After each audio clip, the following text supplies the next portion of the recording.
Vamos lá para análise macro. Bom, essa semana nós já começamos com grandes expectativas aí, porque nós teremos coisas acontecendo em todos os lugares do mundo que vão refletir para a nossa bolsa aqui no Brasil, como por exemplo, a principal reunião parlamentar lá na China, que eu vou comentar em seguida. Também teremos decisão de política monetária lá na Europa. E o presidente do Banco Central americano, ele vai participar de uma sabatina, né? Vai ser sabatinado lá na Câmara e no Senado essa semana. Mas eu vou explicar o porquê que isso tudo pode refletir aqui para a gente no Brasil durante essa semana, né? E já começando pelo cenário asiático, as bolsas fecharam a maioria no positivo durante essa madrugada lá na Ásia. Lembrando que a maior expectativa ainda está para esse evento, que é o chamado Politburo, é uma reunião parlamentar chinês. Basicamente, essa reunião eles decidem aí o crescimento da China, a meta de crescimento chinês, e por isso tem tanta importância assim no mercado como um todo, né? Porque a gente lembra que a China é a fábrica do mundo. E a gente lembra que o crescimento que eles colocam, geralmente eles cumprem.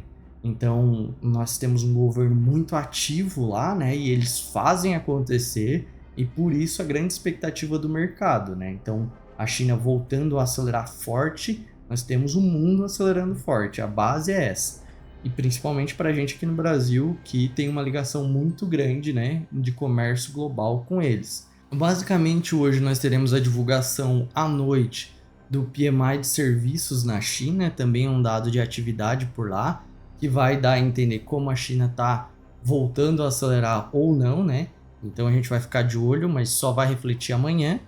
E hoje, o cenário chinês que eu falei que tinha fechado aí a maioria no positivo, foi totalmente impulsionado pelo cenário das inteligências artificiais, e esse otimismo acabou impulsionando bolsas como a de Taiwan, que subiu aí praticamente 2%, com uma das empresas que é a principal empresa de semicondutores do planeta Terra, que é a TSMC. Essa TSMC fez um movimento tão forte de alta que ela chegou nos maiores patamares da história, né?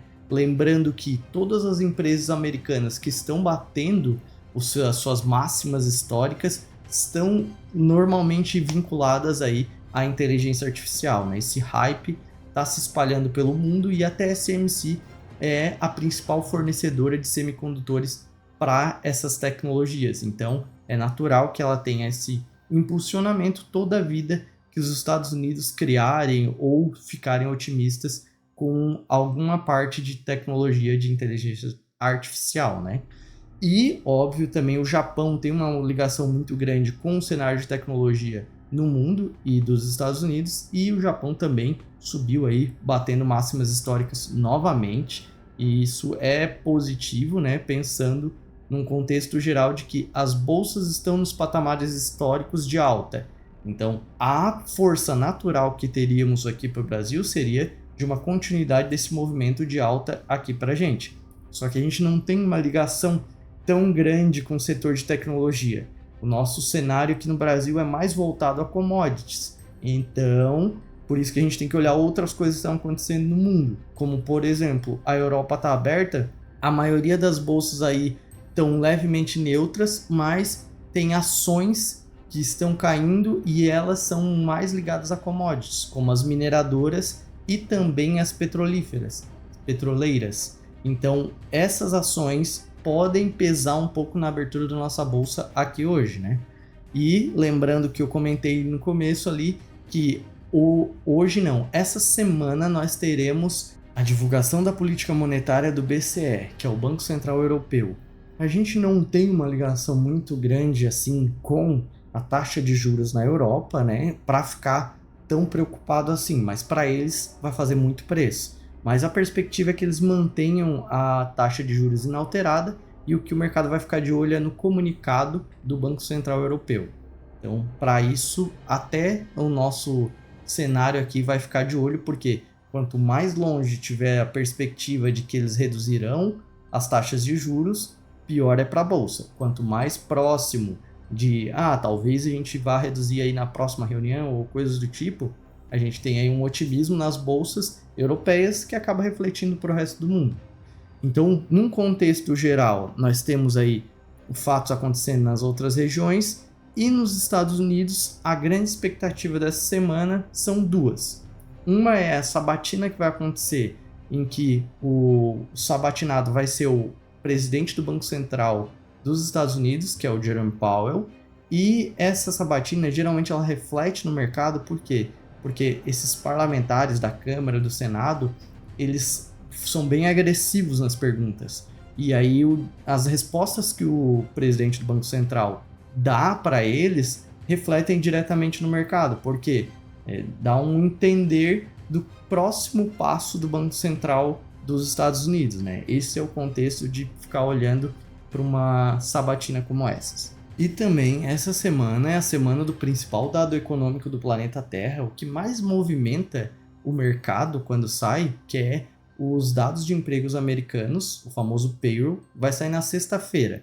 Para a gente aqui a expectativa é só para o dia, para eles às vezes eles já precificam alguma coisa antes, mas num contexto geral é para isso que o mercado vai ficar de olho. Aqui no Brasil não tem nada de muito relevante acontecendo na política, então possivelmente para hoje o reflexo maior vai ser do exterior. E também nós temos aí durante essa semana aqui só o balanço da Petrobras, que vai ser divulgado essa semana, e ele vai ser bem observado por conta daquela polêmica sobre os dividendos, né? Então vai ter possivelmente comentários aí que vão sair da própria empresa sobre isso, e o mercado vai ficar de olho. Se tivermos aí perspectivas ruins de manipulação dos dividendos ou assegurar os dividendos da Petrobras, nós teremos aí mais precificação de queda para a ação e acaba precificando com queda na bolsa em geral, né, pelo peso que a Petrobras tem aqui no Brasil. Então, pegando um contexto geral, o que está acontecendo para hoje, a gente tem muito mais um cenário de expectativa de espera do que propriamente um direcional forte para hoje. Por exemplo, se nós pensarmos em Ásia, eles estão ajudando a nossa bolsa hoje a uma precificação de alta. Só que Europa, refletindo queda nas commodities, aí precifica o contrário. Então, falando bem sincero, hoje não tem um direcional muito grande nem para cima nem para baixo, tanto para a bolsa quanto para o dólar. Ao longo do dia, aí sim podem sair novas informações e dar esse direcional que o mercado precisa, né? Então é isso. Se esse é o tipo de conteúdo que te interessa e quiser receber ele todos os dias antes do nosso mercado aqui no Brasil abrir, só se inscrever aqui no canal. E se puder deixar o like, é o jeito que o YouTube reconhece o nosso trabalho. Beleza? Um abraço!